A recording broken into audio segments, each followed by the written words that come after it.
tudo bem? Hoje o nosso bate-papo vai ser com o Marco Adnet, sócio da Conec Transformação Imobiliária, que vai contar para a gente como é que está esse mercado no início do ano, com essa chegada da vacina, enfim. Marco, conta para a gente aí como é que está, mapeia esse cenário, um pouquinho da economia, o que a gente, essa transformação e o nosso setor. Bom, vamos falar um pouquinho aí das influências da economia, né, no setor imobiliário. A verdade é que o ano de 2020,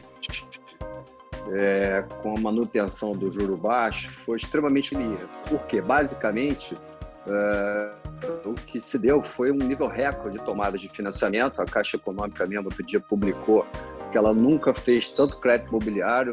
Os números são realmente espantosos e acho que, de alguma maneira, as pessoas perceberam finalmente que a prestação hoje ela é muito baixa e muito previsível, né, por um crédito de longo prazo, o que facilita, inclusive, a compra do imóvel para quem já mora até de aluguel. Né? Ele consegue... Acabei te cortando, e até em alguns momentos a prestação fica o valor do aluguel. Em alguns até mais baixo em alguns casos. Em alguns casos, até mais baixo. Então, isso mostra que o investimento no lançamento imobiliário, onde você paga durante a obra uma poupança muito baixa, com crédito imobiliário pós-habite, que mantém essa prestação baixa por 25, 30 anos, é um excelente negócio. Então, não foi à toa que, ao longo de 2020, aqui no Rio de Janeiro, foi um ano marcado por redução de estoque. Eu acho que esse é o grande marco do ano 2020 na cidade do Rio de Janeiro. Os estoques no início do ano eram ainda consideráveis, especialmente na região do Recreio e na região do Grande Meia. Hoje eles estão praticamente zerados. Na Barra da Tijuca o estoque já é praticamente zero. Remanesce, evidentemente, os estoques do projeto Ilhapura, mas que vem vendendo. O Ilhapura vem tendo um bom desempenho de venda, porque a oferta é muito grande, concentrada num único ponto. Mas, de uma forma geral, todos os lançamentos que aconteceram ao longo de 2020 foram bem sucedidos, tiveram uma velocidade de venda boa, na ordem de 40% de absorção. Veja você, Cris, a gente teve um mercado imobiliário no Rio atingindo quase 7 bilhões de lançamento e venda em 2020, apesar da pandemia. Esse número ele é 50% maior praticamente do que foi em 2019, entendeu? Nós estamos falando aí de um crescimento importante de lançamento e vendas em 2020 comparado a 2019 no Rio. E numa situação muito delicada, né? Foi um momento muito difícil, mas o mercado se superou, principalmente do Rio, né? Que estava bem prejudicado. Quais foram os pontos que eu acho que marcaram isso, né? A manutenção das obras, quer dizer, você não teve interrupção de obras apesar da pandemia. Todas as construtoras tomaram medidas de proteção, medidas de afastamento social, mesmo com os operários trabalhando. Isso foi muito bom. Além disso, você teve o crédito à produção dessas obras mantido, o que gerou investimento para a continuidade das obras. Manutenção de emprego também, né, a possibilidade de manutenção de emprego, né? Talvez tenha sido o setor que mais manteve emprego na economia nesse período todo. E acho que a gente entra em 2021 com muito mais otimismo do que eu mesmo imaginava, do que a maioria dos especialistas do mercado imaginava. A compra de terrenos aqui na cidade do Rio foi intensa ao longo de 2020. Você vê que grandes empresas estão retornando ao Rio de Janeiro, como é o caso da Gafisa, tá certo? E o fato novo, que eu acho que é importante a gente falar um pouco mais à frente, com detalhes, é que grandes empresas do setor econômico, Minha Casa Minha Vida, resolveram entrar no mercado de classe média, criando empresas para atuar no sistema brasileiro de poupança e empréstimo e saindo apenas do foco do Minha Casa Minha Vida, né? Agora, então isso vai fazer... Eu quero, assim, te cortei mais uma vez, mas quero falar com você com isso, com mais detalhes, com o movimento reverso lá atrás. Quer dizer, as grandes, algum tempo atrás, foram para o segmento econômico, os programas do governo. E agora está acontecendo as que eram especificamente, nasceram com esse DNA de segmento econômico, né, programa habitacional do governo, estão entrando, criando, né, empresas para ir para o SBPE. É o Sistema Brasileiro de Poupança e Empréstimo. Quem entrou no Minha Casa e Minha Vida a partir de 2010, quando o programa foi criado, teve muito apoio do governo, muito subsídio do governo, né? A gente viveu até 2016, 2017 um juro muito alto e essas empresas com o subsídio tiveram juros baixos e cresceram enormemente. É claro que agora tem uma agenda que a gente espera que seja mantida liberal, com juro baixo, o que significa prever em algum momento que esses subsídios diminuirão. Então, o movimento dessas empresas já é no sentido de se proteger esse movimento macroeconômico da economia, de reduzir subsídios para o Minha Casa Minha Vida. Não vai acabar, eu não acredito que acabe, mas eu acho que eles serão reduzidos. E elas então tomaram essa decisão de começar a atuar também na classe média. Elas têm expertise para isso, têm know-how de engenharia para isso, e elas agora estão montando marcas novas dentro do núcleo corporativo das grandes empresas do Minha Casa Minha Vida, que vão atuar no sistema brasileiro de poupança e empréstimo para a classe média, e elas já estão comprando terrenos com esse intuito, né? Você já vê o movimento de empresas do Minha Casa Minha Vida atuando no Recreio, atuando na Tijuca, atuando no Grande Meier, enfim, áreas que não eram normais ter projetos de empresas que só atuavam no Minha Casa Minha Vida. E aí a gente fala assim, Minha Casa Minha Vida no Rio, até a cidade do Rio, se não me engano, é 240 mil. Quando você fala esse nicho, é de classe média acima de 350, qual é a faixa? Exatamente. Acima de 300 mil reais até quase 750 mil para a classe média, né? Que são imóveis de 300 a 750 mil, que você tem crédito farto no SBPE, no Sistema Brasileiro de Poupança e Empréstimo, que é uma outra linha de crédito, que não é o Minha Casa Minha Vida. Então, um juro um pouquinho mais alto,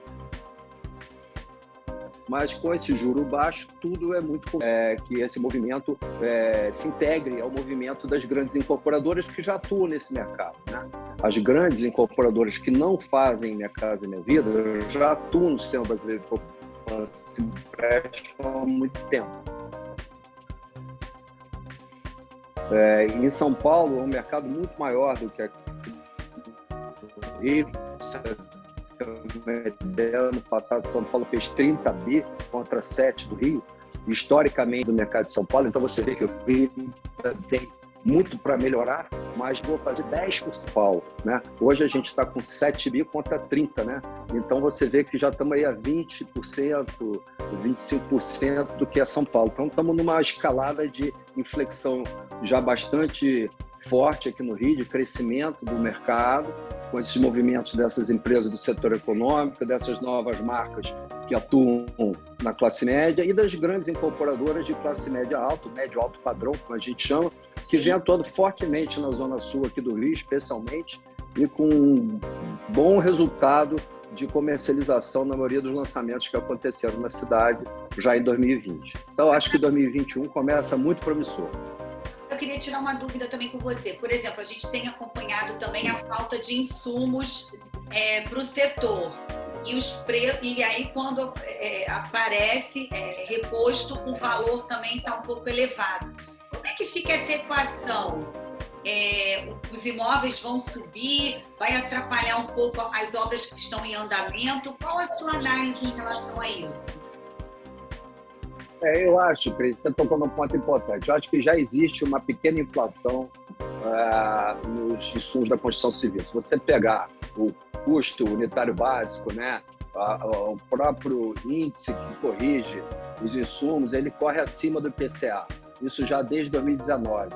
Então, é natural que esse aumento de custos do aço, do cimento, enfim, de todos os materiais de construção civil, esse aumento de custo seja repassado para preço. Isso é natural. Então, haverá sim um reajuste de preço um pouco acima da inflação ao longo de 2021, mas não acho que seja nada assustador. Nós estamos com uma inflação aí girando em torno de 3,5%, 4%, e talvez a gente vá ter uma correção de preço na ordem de 5% a 6%. Ao longo de 21. Não acho nada grave.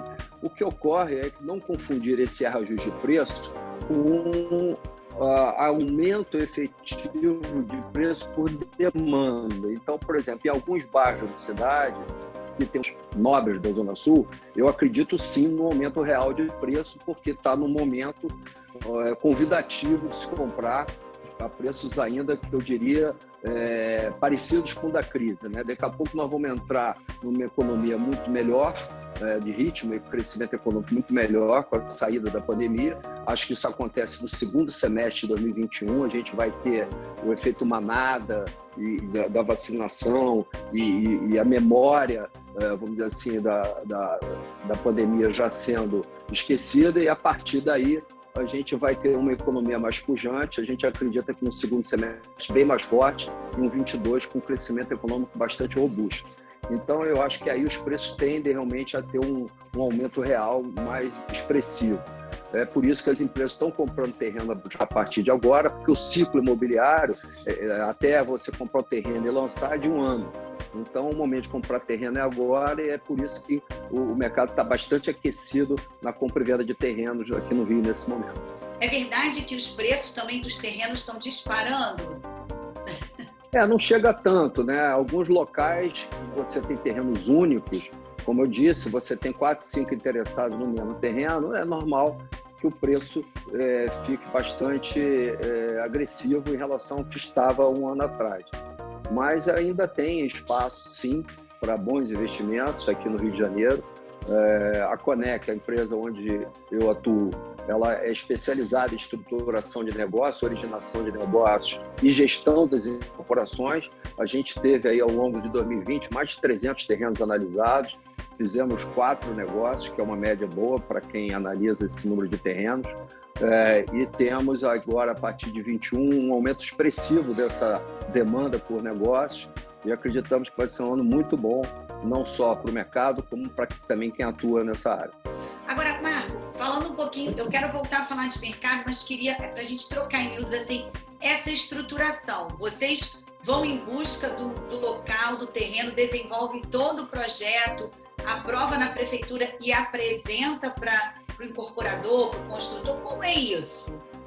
Exatamente. A diferença da atuação da Conec para a atuação de um corretor que simplesmente oferta a oportunidade é que a gente faz uma análise prévia da viabilidade técnica e econômica daquele terreno e uma análise jurídica. Então, a gente cria um filtro importante que faz com que o incorporador tenha confiança e analise com outros olhos as ofertas que nós encaminhamos, porque a gente, por ter uma experiência larga de mercado imobiliário, tanto eu, quanto o Hernani Cotrim, meu sócio, quanto o nosso outro sócio, que é o arquiteto Duda Porto, a gente senta, se debruça sobre a análise do projeto, então a gente já leva com um potencial construtivo máximo para aquele local, de acordo com a legislação urbana, a gente já tem uma avaliação de pesquisa de preço, a gente já tem uma avaliação bastante acurada de custo de construção, então a gente, com isso, minimiza o tempo de trabalho das incorporadoras, que em geral estão pouco estruturadas hoje com as suas equipes internas para fazer análise bastante madura dos projetos. Então, a gente, com isso, ganha tempo, ganha qualidade e ganha fidelidade dos incorporadores que a gente trabalha.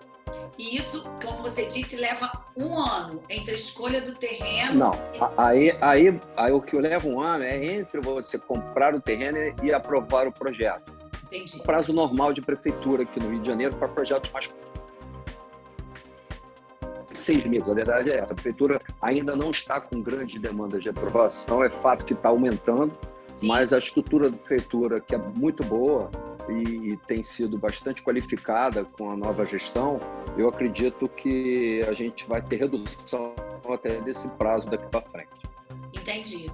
Que aí também já é uma etapa importante nesse projeto todo de estruturação do projeto imobiliário, né? De colocar ele na rua, vamos chamar assim.